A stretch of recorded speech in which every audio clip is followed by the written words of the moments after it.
بسم اللہ الرحمن الرحیم۔ السلام علیکم۔ حضرت نافع رضی اللہ عنہ کہتے ہیں کہ حضرت عبداللہ بن عمر رضی اللہ عنہ ایک دفعہ مدینہ منورہ سے باہر تشریف لے جا رہے تھے۔ خدام ساتھ تھے، کھانے کا وقت ہو گیا۔ خدام نے دسترخوان بچھایا، سب کھانے کے لیے بیٹھے۔ ایک چرواہا بکریاں چراتا ہوا گزرا، اس نے سلام کیا۔ حضرت ابن عمر رضی اللہ عنہ نے اس کی کھانے کی تواضع کی۔ اس نے کہا میرا روزہ ہے۔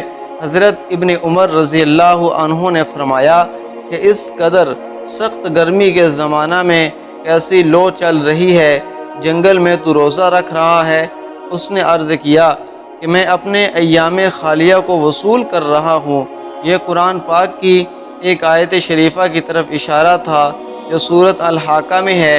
حق تعالی شانہ جنتی لوگوں کو فرمائیں گے کلوا واشربوا ہنیئا بما اسلفتم فی الایام الخالیہ، کھاؤ اور پیو مزہ کے ساتھ ان اعمال کے بدلہ میں جو تم نے گزرے ہوئے زمانہ یعنی دنیا میں کیے ہیں۔ اس کے بعد حضرت ابن عمر رضی اللہ عنہ نے امتحان کے طور پر اس سے کہا کہ ہم ایک بکری خریدنا چاہتے ہیں، اس کی قیمت بتا دو اور لے لو، ہم اس کو کاٹیں گے اور تمہیں بھی گوشت دیں گے کہ افطاری میں کام دے گا۔ اس نے کہا کہ یہ بکریاں میری نہیں ہیں، میں تو غلام ہوں، یہ میرے سردار کی بکریاں ہیں۔ حضرت ابن عمر رضی اللہ عنہ نے فرمایا کہ سردار کو کیا خبر ہوگی، اس سے کہہ دینا کہ بھیڑیا کھا گیا۔ اس نے آسمان کی طرف اشارہ کیا اور کہا فَأَيْنَ اللَّهُ، اور اللہ تعالیٰ کہاں چلے جائیں گے؟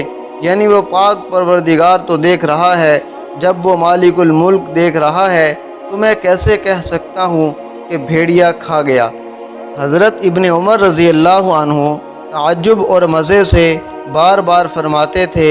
ایک چرواہا کہتا ہے این اللہ این اللہ، اللہ تعالیٰ کہاں چلے جائیں گے، اللہ تعالیٰ کہاں چلے جائیں گے۔